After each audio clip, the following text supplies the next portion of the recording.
The lobby hums with cool air and quiet judgment as the glass doors slide open and Darius steps in beside his mother Mia.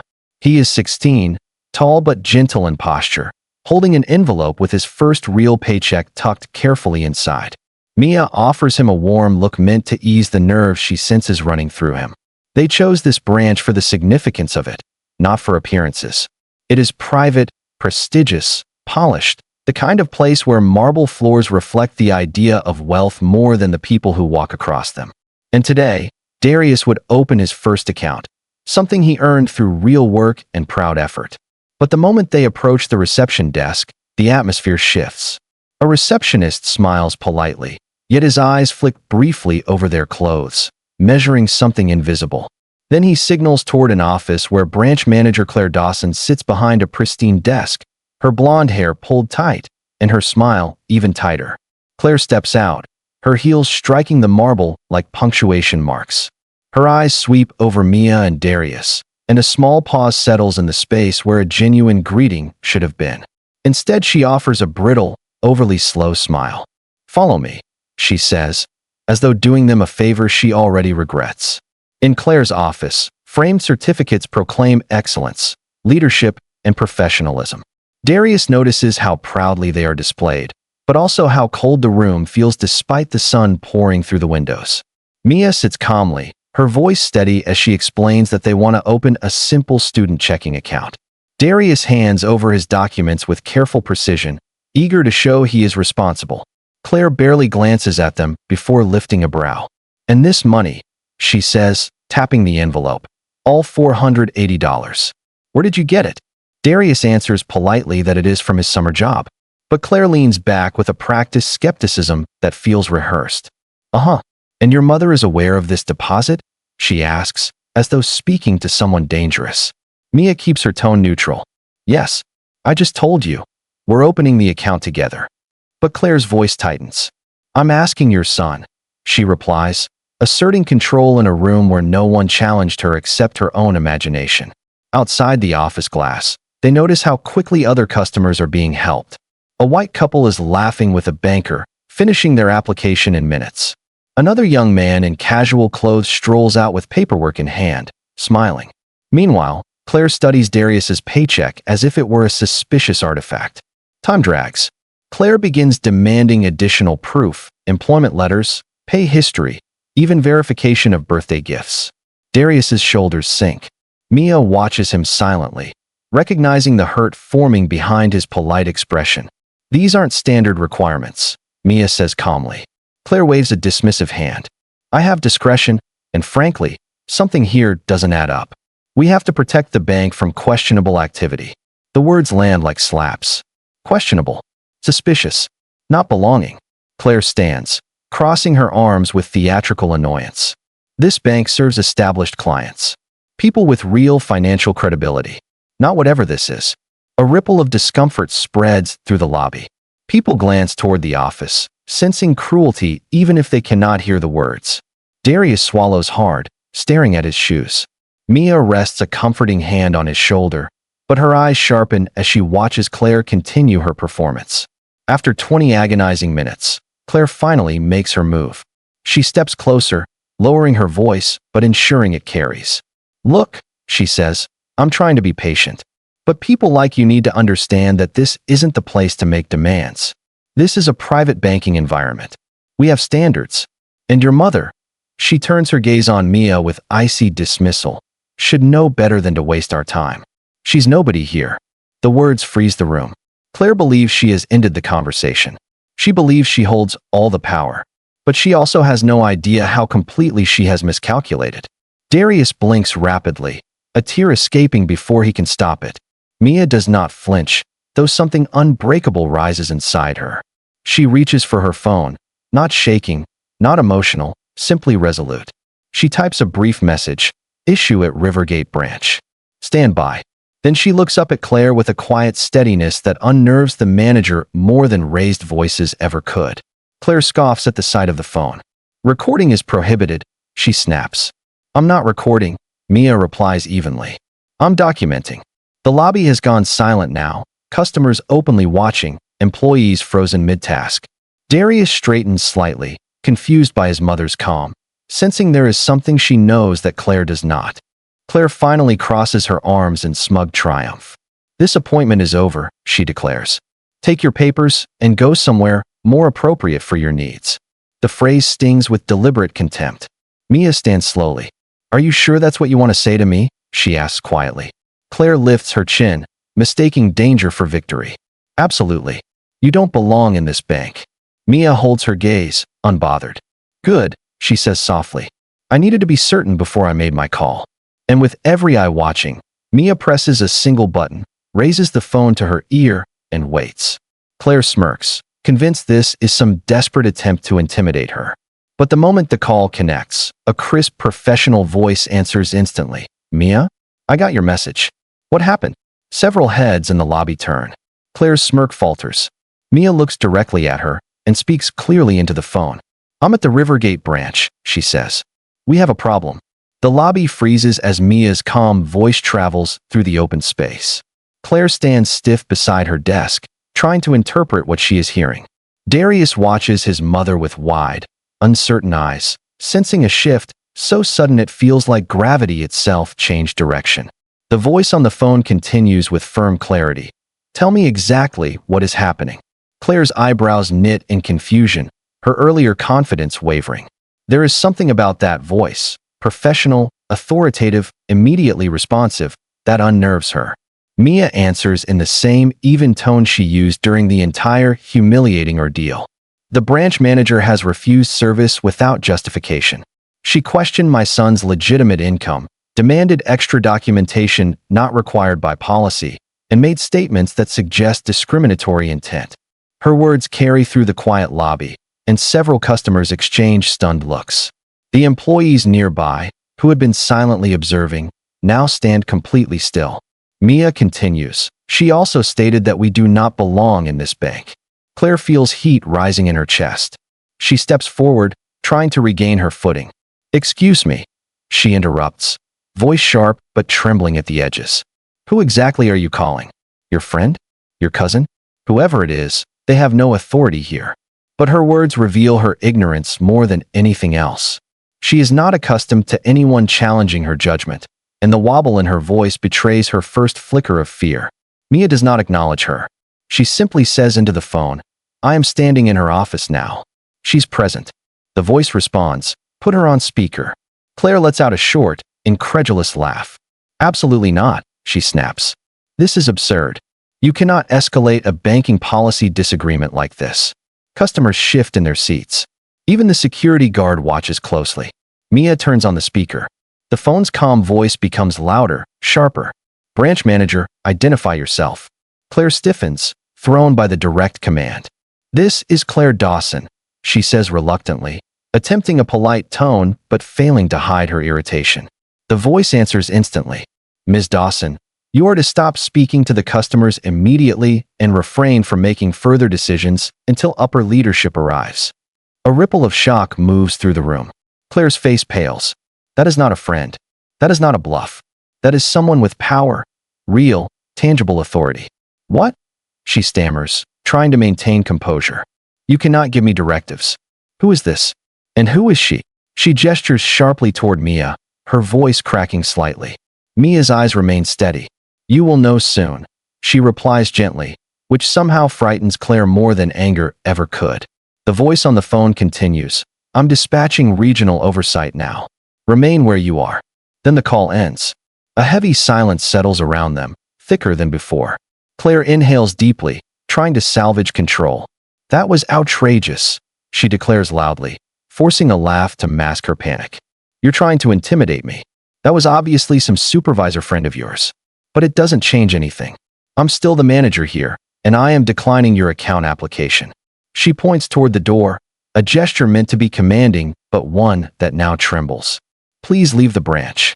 Darius flinches, hurt washing over him again, but Mia does not move.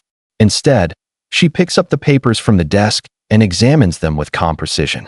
"You are refusing service based on what grounds?" she asks.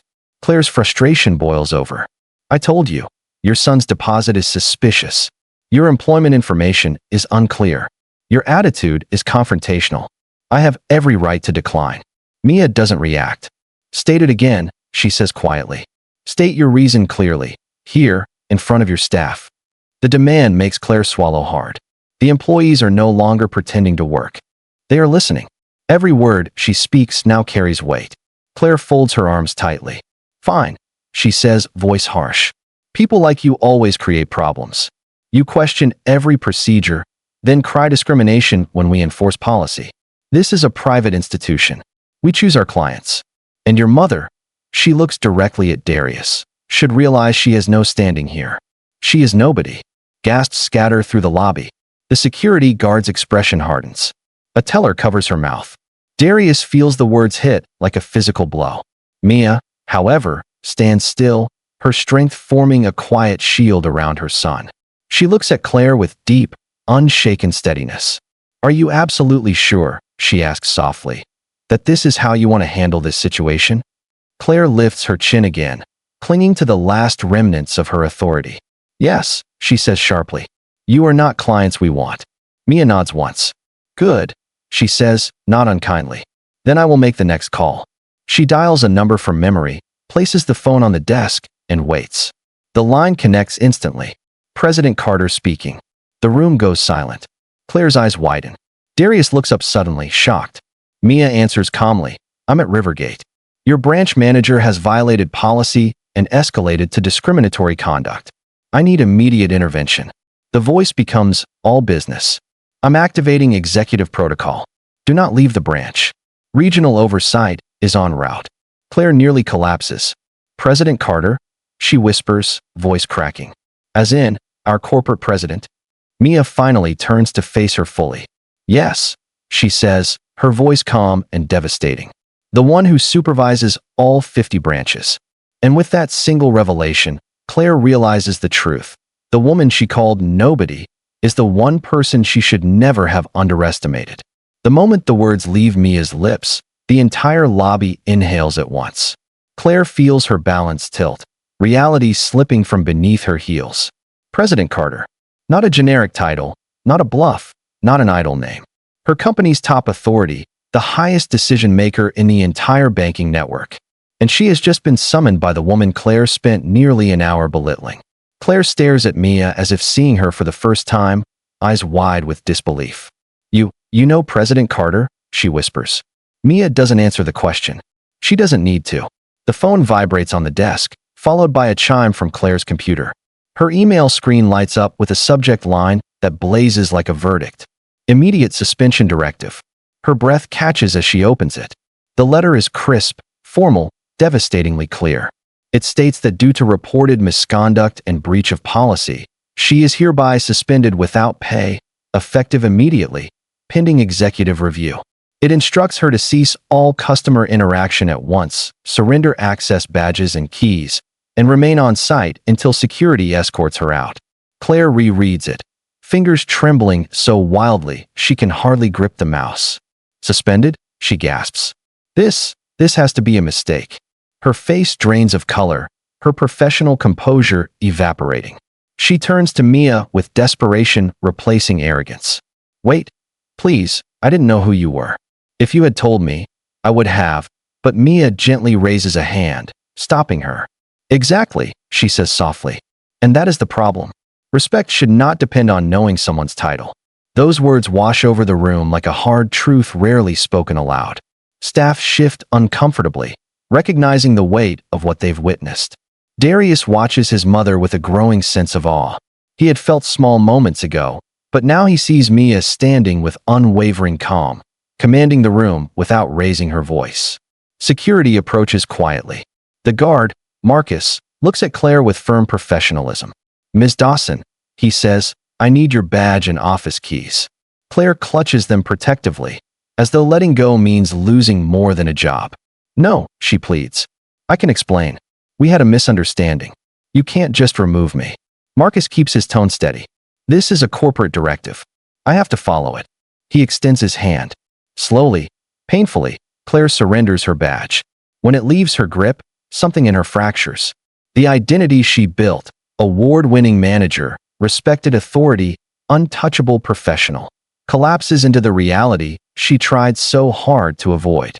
As Marcus stands beside her, employees begin stepping forward. First is Evelyn, an older teller who had quietly observed from her station. She clears her throat nervously. "Mrs." she corrects herself. "Dr. Carter, I need to say something." Mia encourages her with a nod. Evelyn continues. "This isn't the first time Ms. Dawson treated customers like this. I reported similar behavior twice. Nothing happened. The complaints disappeared." Claire's eyes widen. "You reported me?" But Evelyn does not look her way. She looks only at Mia. "I should have pushed harder. I'm sorry." Next, Kevin from reception steps forward. He is young, visibly nervous, but determined. "I emailed HR months ago," he says. "I kept notes trying to document incidents. I never got a response." His voice cracks slightly. "I didn't know what else to do." A third employee, Carlos, joins them. "I saw her do the same thing to a couple last month," he says. "They left humiliated. I wanted to say something then, but she threatened to write me up for insubordination." With each testimony, Claire feels herself shrinking.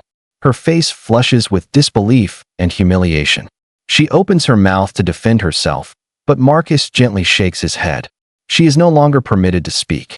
Darius watches all of this unfold, stunned by how quickly truth emerges when someone finally dares to confront injustice. He looks at his mother with new understanding. Mia did not come into the bank expecting a fight. She came expecting fairness. But when fairness was denied, she responded with calm strength instead of anger. This realization fills him with pride and unexpected relief. His mother is not just strong. She is powerful in a way he never imagined. The lobby doors burst open and Regional Director Anthony Reeves rushes in, panting slightly from urgency. He spots Mia immediately and approaches with palpable concern. "Dr. Carter," he says, breathless. "I came as quickly as I could." The moment he acknowledges her title aloud, murmurs sweep through the lobby. Claire sways on her feet, barely staying upright. Anthony turns to her, his expression shifting from shock to disappointment. "Is everything I was told accurate?" he asks Mia. She nods once. "Every word." Anthony's jaw tightens. "Ms. Dawson," he says, turning to Claire with a tone colder than marble. "You have violated multiple policies and jeopardized the integrity of this institution." Claire tries again, tears forming now. "I didn't know," she whispers. "If I had known she was." Mia interrupts softly. "And that is why you are unfit to serve the public. Everyone deserves respect, not just the people you think are important." Those words settle like a verdict no one can dispute. Claire can no longer stand straight. Marcus steps closer, guiding her gently toward the doorway. Claire pleads one last time, voice shaking. "Please, my job, my family. I need this." Mia doesn't raise her voice, but her answer is final. "You should have thought of that before you decided my son did not deserve dignity." As Claire is escorted out, her sobs echo faintly in the lobby, fading with every step. Darius feels the sting of her earlier insult dissolve into something triumphant, something healing. He turns to his mother, eyes shining with a mix of gratitude and wonder. "Mom," he whispers. "I didn't know you could." He trails off, overwhelmed. Mia squeezes his hand gently. "Power means nothing unless you use it to protect someone who can't fight back," she says quietly. The tension in the room softens. Staff gather near Mia, offering their apologies and support. Anthony assures her that a full investigation is already underway. The employees who stepped forward seem relieved, finally feeling seen and heard by leadership. For the first time since stepping into the bank, Darius breathes easily. A truth he never imagined becomes clear. His mother isn't just someone with authority. She is someone who changes systems.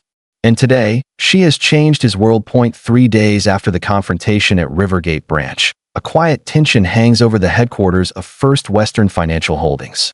Executives gather in a long glass conference room overlooking the city, awaiting the meeting President Mia Carter called with urgent priority. The walls shimmer with faint reflections of skyscrapers, but inside, the mood is heavy. Darius sits at school unaware that his painful experience is now the catalyst for a sweeping internal review.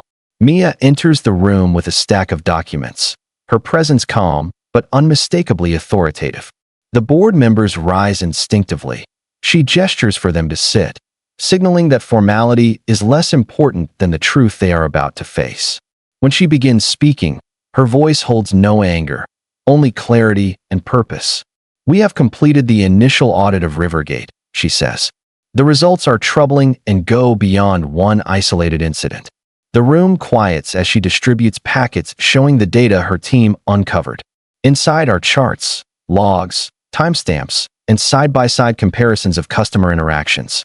The more the executives read, the more their expressions tighten. Patterns appear with disturbing consistency. Longer wait times for Black and Latino clients. Additional verification requests issued disproportionately to people of color. Repeated dismissals of staff complaints. One board member shifts uncomfortably. "Are you saying our managers have been intentionally discriminatory?" he asks. Mia meets his gaze evenly. "I am saying that a pattern of inequity exists," she replies. "And for too long it remained invisible because no one bothered to look closely." Her tone is firm but not accusatory, as if stating a simple fact rather than a condemnation. Yet the implication is clear. Leadership failed to monitor its own system, and customers paid the price. She projects 2 video clips on the large screen. In the first, a white customer approaches the counter wearing gym clothes, clearly relaxed. Claire greets him warmly, finishes his application in less than 7 minutes, and even jokes about his weekend plans. The second clip paints a stark contrast. A young Black woman presents identical paperwork for the same account type, yet Claire scrutinizes each page as though handling evidence. The woman waits nearly 20 minutes as Claire asks condescending questions before declining the application outright.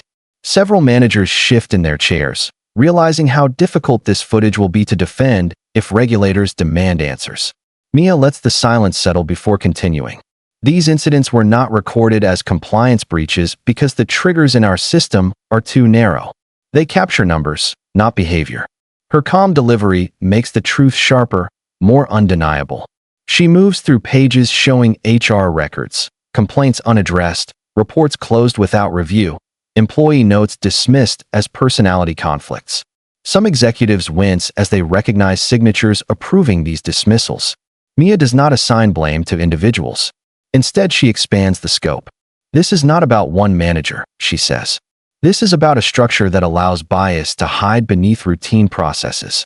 Her words land like a gentle hammer, soft in tone, heavy in impact. She explains that discrimination rarely announces itself loudly. It hides in the quiet flexibility of policy, thrives in the spaces where discretion goes unchecked, survives in the gaps leaders forget to monitor. And for Claire, those gaps were opportunities to reinforce her own beliefs unchecked for years. The chief compliance officer clears his throat nervously. "Dr. Carter," he begins, "these findings indicate significant risk exposure. If these patterns become public before we control the narrative." She stops him with a raised hand. "This is not about a narrative," she states. "It is about the truth. The customers harmed by our failures are not hypothetical." She gestures to the documents again. "They are real people with real stories, and they deserve accountability." The difference between punishment and accountability rests in intention, and Mia makes her intention clear. This is about rebuilding trust, not protecting corporate reputation. She outlines the reforms she intends to implement. Mandatory equity assessments for all branch managers. Real-time interaction monitoring. Randomized customer experience testing across all locations. Strengthened whistleblower protections. A revised HR system that flags repeated complaints for executive-level review. Several board members raise concerns about cost and implementation time. But Mia answers each challenge with steady assurance. "The cost of inaction is far greater," she says. "If we do nothing, we are complicit." A presentation slide reveals demographic breakdowns of account denials, delays, and escalations across all branches. Though not all locations show severe disparities, enough data points shine red to signal a systemic issue. Mia highlights 5 branches showing significant inequities. Executives glance around nervously, realizing the situation is broader than they imagined. She stresses that these findings are not meant to shame, but to illuminate. "We cannot correct what we cannot see," she says. "Now we see clearly." As the meeting nears its end, she shares one more detail. Darius's name has been removed from all internal documentation to protect his privacy, but she speaks of the moment he was told he did not belong. Her voice softens, though its strength remains. No young person, she says, should learn that their worth can be questioned by someone misusing authority. She explains how that moment revealed flaws in the bank's culture that she had long suspected but never directly witnessed. By experiencing the system from a customer's perspective, she saw what employees had been trying to articulate. It became impossible to ignore. The board members sit in deep reflection. Some are ashamed, others defensive, all aware that a turning point has arrived. The chairperson finally speaks. "Dr. Carter," he says slowly, "what do you need from us?" Mia meets his eyes with unwavering resolve. "Your support," she replies, "and your courage. We rebuild from here." The executives nod one by one, a silent agreement forming, not out of fear of exposure, but out of acknowledgement that this moment demands transformation. Mia closes the meeting with a simple statement: "This begins today." Yet even as she leaves the room, she knows the real work is only beginning. Claire's removal was not the victory, merely the spark. What matters now is whether the institution she leads can change in a way that actually protects the people it serves. She carries the binder under her arm, determined to ensure that justice extends beyond her title and into every branch. For the first time in years, she feels the weight of leadership in its truest form, not power, but responsibility. And she embraces it fully. Weeks after the audit, the energy inside First Western Financial Holdings begins to shift. What once felt rigid and silent now carries an undercurrent of renewal, a sense that something long overdue is finally happening. At the Rivergate branch, sunlight streams through freshly cleaned windows onto a lobby that no longer feels tense. The walls remain the same, the marble still polished, but the atmosphere has changed. The new branch manager, Alicia Kim, greets each visitor with a genuine warmth that contrasts sharply with the guarded stiffness Claire once projected. Customers of all backgrounds receive the same gentle welcome, the same clear explanations, the same respect. Alicia reviews policies with staff daily, ensuring everyone understands both the written rules and the moral responsibility attached to them. The employees feel lighter, no longer bracing themselves for a confrontation or fearing retaliation for doing the right thing. Evelyn, the longtime teller who once kept silent under pressure, now stands taller behind her counter. She feels seen, valued, and empowered to speak openly about concerns.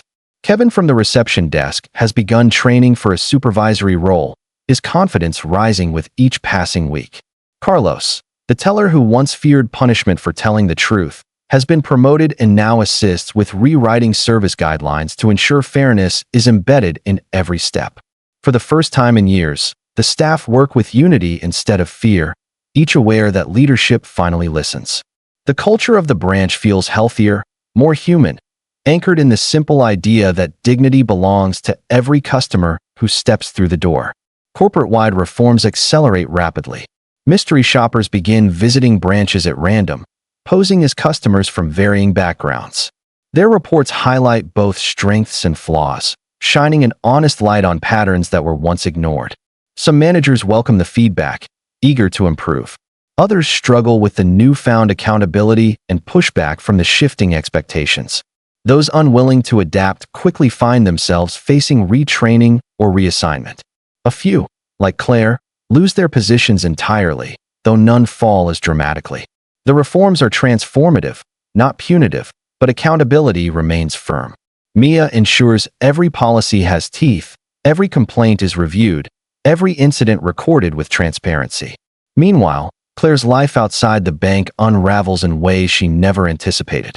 Her dismissal becomes public through official licensing records, and whispers spread across professional circles. She applies to other banks, but is turned away each time, her past trailing behind her like a shadow she cannot outrun. Potential employers scan her history and stop reading the moment they see the words "terminated for cause." She attempts to shift into other fields, but the digital age keeps her story alive. A news article quoting anonymous employees circulates on social media, marking her as an example of what happens when unchecked authority collides with bias. Her apologies, once confident tools of manipulation, now feel hollow even to her. She sits in her small apartment at night replaying the moment she called Mia nobody, unable to escape the truth of her own downfall. Back at the company headquarters, Mia continues overseeing the implementation of new practices. She visits branches personally, not to intimidate, but to observe, encourage, and understand the daily realities staff face. Some employees react with nervousness upon seeing her, but she quickly dissolves the tension by asking real questions about their experiences. She wants to know what pressures they face, what gaps exist in training, what assumptions shape their decisions. Her leadership becomes more visible than ever, not from behind a desk, but in the field, where her presence signals not control but commitment. One afternoon, Mia meets with a young black woman named Tiana, a former customer who once left a branch in tears after being treated with suspicion. Tiana has now accepted restitution and used a portion of it to launch a nonprofit organization dedicated to helping marginalized communities navigate financial systems.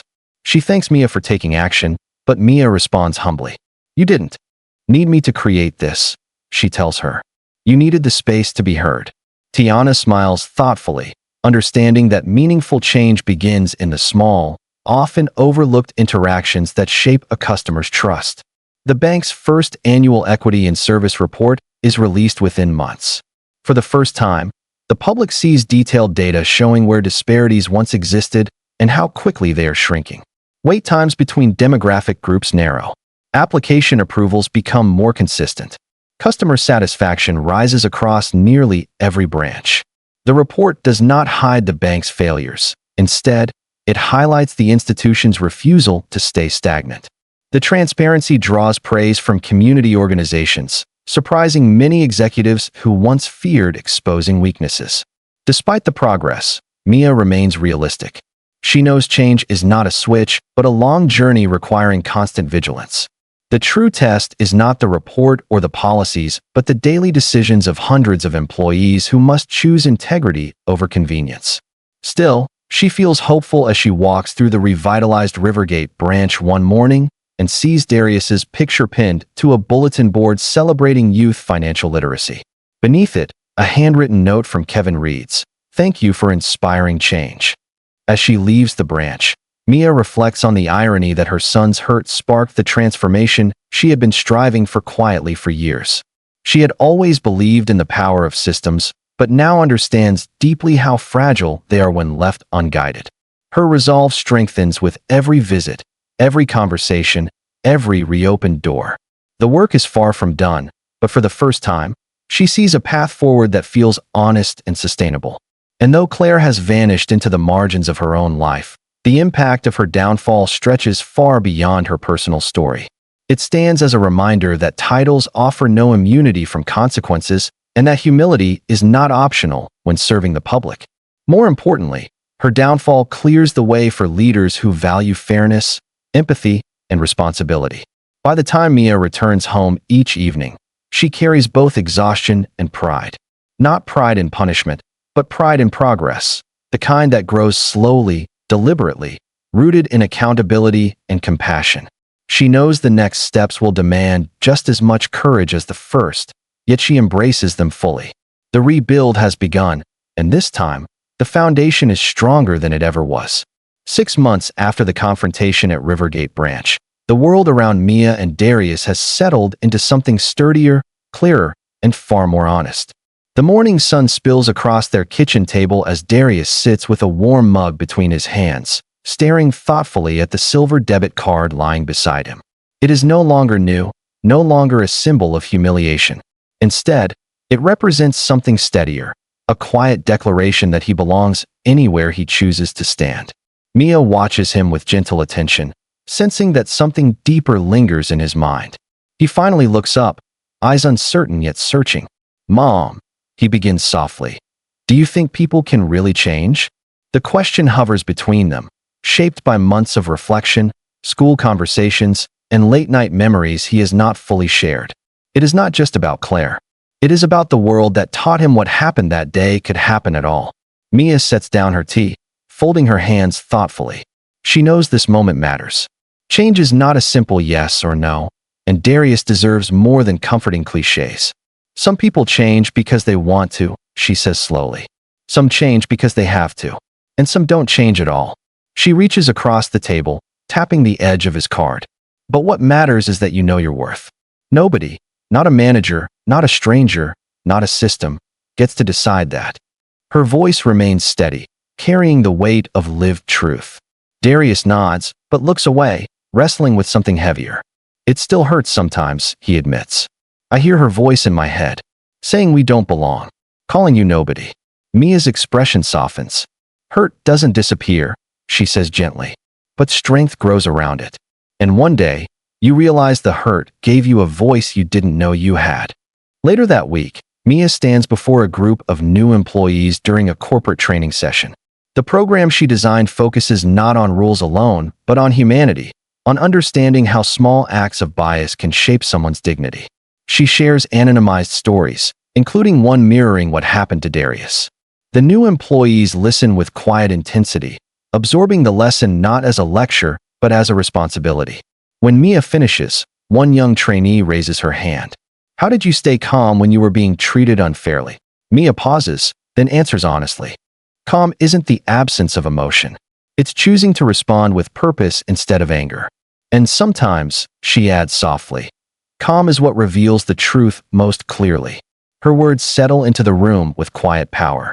Across the branches, the reforms she introduced continue to take root. The mystery shopper's reports show growing consistency.